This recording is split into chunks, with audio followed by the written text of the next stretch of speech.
Today in our in-studio guest is Marg Poland of the Bridges of Love Ministry in Calgary. Their goal is as follows. The Faith Emergency Preparedness Initiative is to facilitate the development of an integrated network of local churches to complement and enhance performance with existing secular emergency management organizations.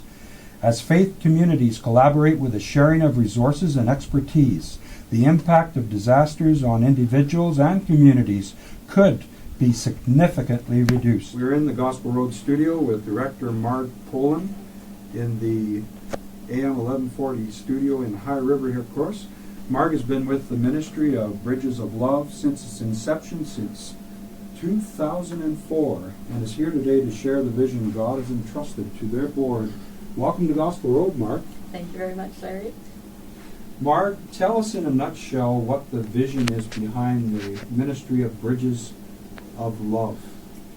Well, Bridges of Love was formed to provide opportunities and resources for the local church to be catalysts for change and engines of influence, reaching out with a greater concern for and an irresistible influence on those in their community. For the past 6 years, the vehicle to connect church and community has been through the emergency preparedness. Now, who is on your board, and Marg, what kind of backgrounds do they come from? Well, we've had various board members over the 10 years that we've been running, and right now we're down to 4, which is smaller than we normally are at. But unfortunately, we lost our treasurer to a heart attack a few years ago, and 2 other pastors who sat on our board have since moved to the United States. We had Dr. Wayne Alford, a retired university professor, who also was on our board for several years and now sits on our FEPI Advisory Council. Our present members are our chair, Herb Arnold, who is a retired school principal, Lois Reed, who is also a school principal, who did her master's on emergency school preparedness, and my husband, Tom, who has been our IT specialist. We are seeking a few more members, especially one with an accounting background. I have a medical background as a medical laboratory technologist, so when Tim Foggan invited me to mobilize Canadian churches to be ready to stand in the gap for a pandemic, we felt God had provided the perfect vehicle to fulfill our vision. Tim spent 2 years in Shanghai during SARS, and he knew a pandemic was coming, so wanted to adequately prepare the country. Wow. Well, Marg, what kind of background experience in your life prepared you to see the need for such a ministry as Bridges of Love? Well, there's been many experiences that as we look back, we see God's hand in preparing me for this activity. But I think the greatest thing that we look to now happened over 35 years ago, and this happened in our community in Scarborough, Ontario, when a local church knocked on our door. We lived in an apartment with our 2 small children, and they were inviting our kids to come to Sunday school. And we were actually seeking a church and didn't know where to attend or what denomination to attend. But they reached out and invited us to come to the church, which we did. And later that month, they came and visited us and asked us if we were going to heaven, and we couldn't answer the question. So they led us to the Lord that night, and that was the beginning of our journey. Wow, that's great. Now, eventually you got to Calgary. How did your jobs with NeighborLink and the Evangelical Fellowship of Canada contribute to your vision for our community outreach to the church in Calgary? Well, when we moved to the Okanagan and had a bed and breakfast for 8 years, and during that time I always say that it taught me how to love the lovely. And then we returned to Calgary, and I worked for NeighborLink for a year, and that position taught me to love the unlovely and really helped me to have a compassionate heart.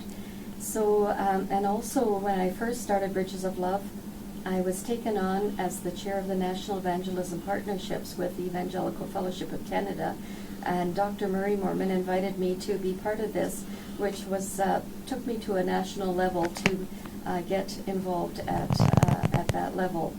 I remember being so excited that God had allowed for me to be part of this, and I realized at the time that He did have a plan for my life. Marg, when was Bridges of Love formed, and what sort of challenge were you given in your initial associations with Public Safety Canada? Well, as you had mentioned in the opening, it was birthed in 2004. That is when we gained our nonprofit religious charity status. And then in 2008, we were able to get our charity status with Revenue Canada. As many know, it is a difficult process to gain charity status, especially with a religious nature. So we felt very fortunate to be able to attain this level. Also, because of an invitation to join with Dr. Foggin, I had contacted Stockwell Day, who was the Minister of Public Safety at the time, and he put me in touch with Alberta Director Michael Sequin, who met with me in Calgary to discuss Bridges of Love's desire to assist with the pandemic. And Michelle provided one of his men to be our support and remained faithful to the vision over the years. Michelle challenged Bridges of Love to build a template that could be duplicated across Canada, and the template is indeed ready for deployment. Wow. And we'll elaborate on that in our next segment, but tell us briefly the action plan of the local template, which you call the Faith Emergency Preparedness Initiative. Well, this was the project that was birthed from Bridges of Love's desire to see the church connected with the community. And so often we invite people to come into the church, but we don't go out to meet the community where they are. So the goal of the Faith Emergency Preparedness Initiative is to really build trusting relationships with our community and with the public sector, and to bridge that gap and maybe untrust that comes between the various sectors. And I have spent a lot of time getting to know our public sector members across Alberta and building relationships of trust so that it's easier to be integrated into their structure. How can churches and individuals contact you, Marg, to get involved? Well, my phone number in my office is in Bridgeland, and you can call at 403-616-0536, or which is my cell number, or 403-263-5683, or you can write an email at markpolan@bridgesoflove.net. And how about the website? The website is www.bridgesoflove.net, and there's a lot of information to help with preparedness plans. Oh, Mark, tell us how many churches in Calgary are involved in the Faith Preparedness Initiative, and what sectors of the city do they cover?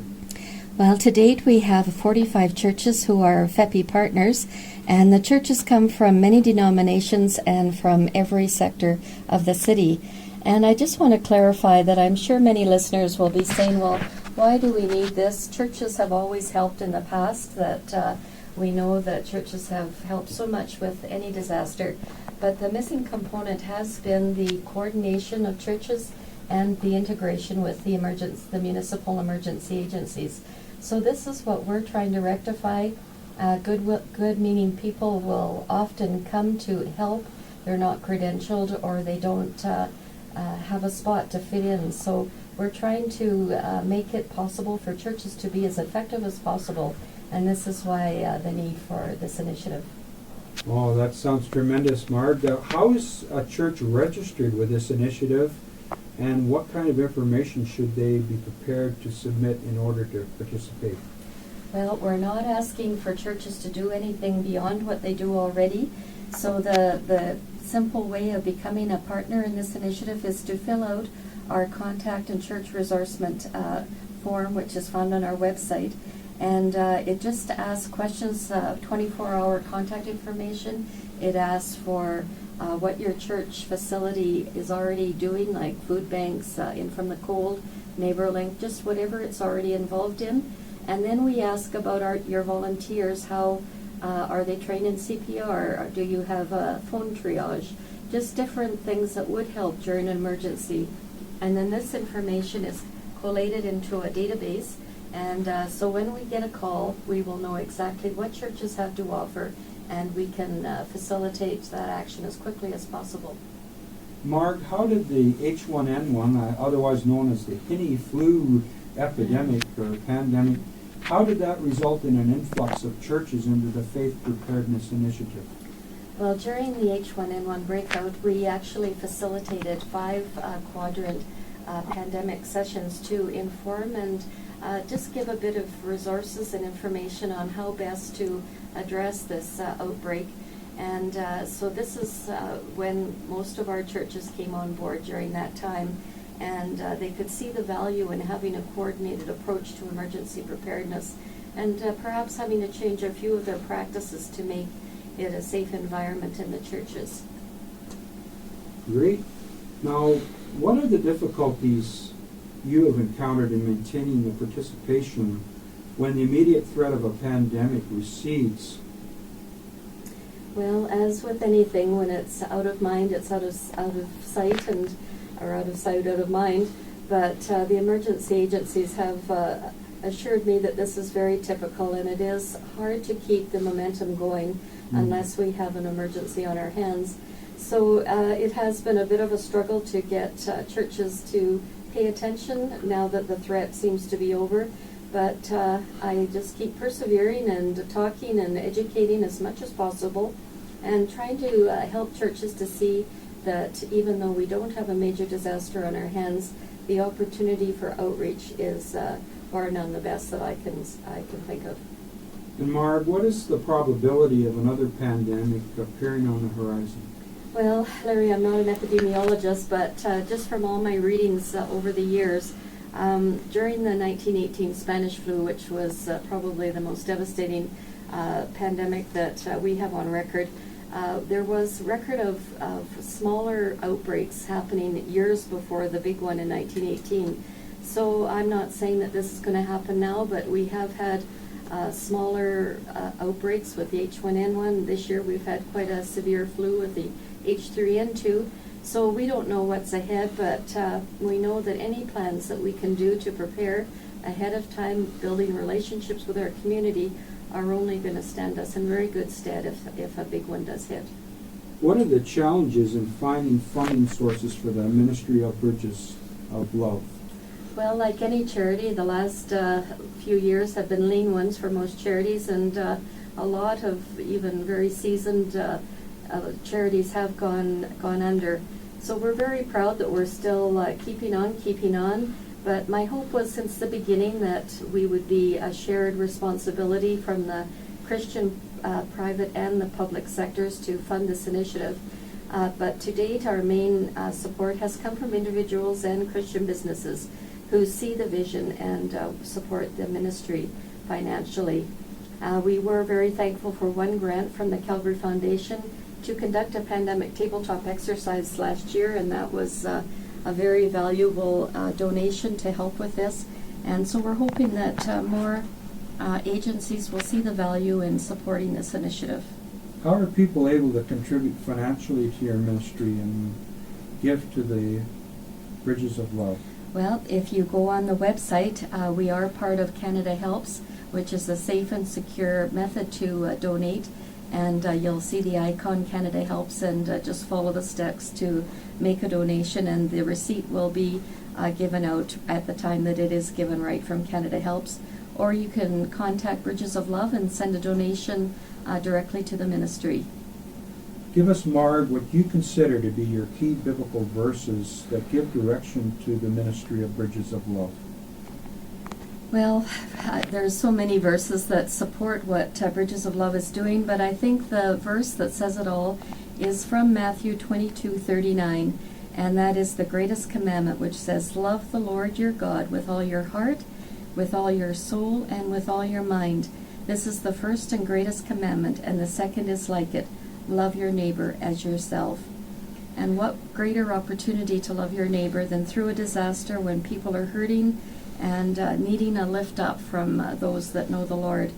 So this verse really says it all. Okay. Marg, tell us about the recent press report publicized in this February's edition of City Light News.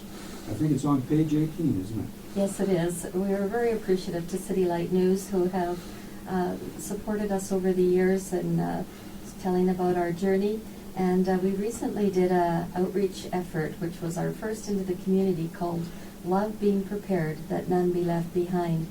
We have developed a small postcard-sized magnet with city emergency numbers as well as the contact information for our FEPI Coordination Center.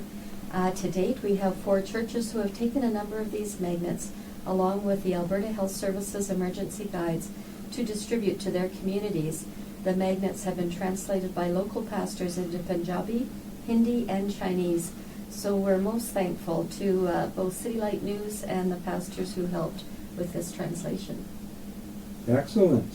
What kind of, first of all, the young people were from what church? The young people were from Emmanuel Community Church in Southeast Calgary, and it was very exciting to see youth from ages 12 to 17 really taking this seriously. We went out one night that it was 20 below zero and it was very cold, but they braved the cold and put their toques on, and away we went, knocking on doors to tell the community that we indeed cared for them and that this church was part of the Faith Emergency Preparedness Initiative and was their muster station if an emergency should happen. And it was a great experience for us all. Oh, that's awesome. And it would be hard to miss that group walking down the street with yellow and black toques, because they look like a bit like bumblebees. That's right, and they enjoyed having the toques to keep them warm. And after it was over, we met back. I'm famous for my apple pies, and so I made a few apple pies, and we sat around the table and discussed the experience of knocking on doors and what it meant to them. And I was amazed at the maturity of these young people. They really had a grasp, but we had a few community members that when they heard the word church, they weren't too sure if they wanted to talk further. But after we discussed this, the youth said, yes, we need to tell them we're from the church. So it was very encouraging to me to hear these youth and to be with them while they delivered the magnets. That's awesome. Now callers, don't phone in for the apple pie. It's not available yet. We don't know how to get it across through the mails yet in good condition. What kind of public recognition has been given to Bridges of Love and your leadership involvement? Well, we've had a lot of coverage over the years, and it is great to have the encouragement from the media that they see this as something unique. We've had articles done in Faith Today, the Herald, City Light News, as well as articles in emergency secular magazines such as Cumberland Now. And we were also interviewed on It's a New Day, Huntley Street, with Deputy Chief Tom Sampson. Listen Up TV with Lorna Dewick also did an interview. So this initiative is breaking ground, so there is much interest both in the church community as well as the emergency sector. And this year it has been especially rewarding as Bridges of Love received the Calgary Chamber of Volunteer Organizations Nonprofit Innovation Award. And then personally, the same month I received the Queen Elizabeth II Diamond Jubilee Award from Alberta's Lieutenant Governor, Stephen Harper, our Prime Minister, and MP Devinder Shorey. So it was a very special year. It's going to be hard to meet that one. Well, I guess so, and I saw the picture of that in your office, and that is quite a keepsake. Mm-hmm. And what a privilege to be honored by the Diamond Jubilee Medal of Queen Elizabeth II. And how has the media coverage been in general for Bridges of Love? I would say they have been very interested. The bulk of certainly was during the pandemic. But it continues. I just keep plugging away, and every little opportunity that there is to raise awareness of the initiative, we try to capture that so that others will know that this is happening in their city. And that's why programs like Gospel Road are here on AM 1140 to highlight ministries and events among the Christian community that don't get aired very often, or perhaps not enough. Mark, how do events like Disaster Alley and tabletop simulations what part do they play in educating people in disaster response preparedness? Well, I think it is wonderful to be partnering with the Calgary Emergency Management Agency and have the opportunity to be invited to their Disaster Alley each year. We've done it now for two years, and it is, I know people are surprised to see this kind of an initiative, part of Disaster Alley. So we get the opportunity to talk to a lot of people. We shared toques with the public, with magnets, with the emergency numbers, and we just had a great time speaking with people that came out to this event. And we also enjoy just being part of Mission Fest or any other opportunity to inform the public that this initiative is underway. Now tell us briefly about the visit of Fire Chief, the Fire Chief from the Slave Lake, Alberta town, as he recalled his experience with the wildfire disaster that hit the town a few years ago. Yes, well, we had a wonderful opportunity. I invited the FEPI churches to write letters of encouragement to the people that had lost so much up in Slave Lake. Not only those that physically lost their possessions, but those who suffered through the trauma of a fire such as this. So we took over 50 letters up to Slave Lake and hand-delivered them to a church in the community, and they shared it with the other churches. And when I was there, I also took a letter of encouragement and thanks to Jamie Coots, who was the fire chief, and he offered at the time to come to Calgary and share with us his experiences. So we did that over a year ago now, and he came and spoke to not only the church community in the afternoon, but in the evening we had Beauty for Ashes, an event to share the stories with the general public. Great. Now, tell us, what is the prime prayer request that you'd like God's people to intercede for you on behalf of this ministry, Bridges of Love? Well, I don't think my prayer has changed much over the years. It has been and will continue to be that followers of Christ will seize the opportunity to reach into their community, demonstrating the love of Christ. I also pray that the joy of the Lord will be so evident in how we walk that others will be attracted to our Savior.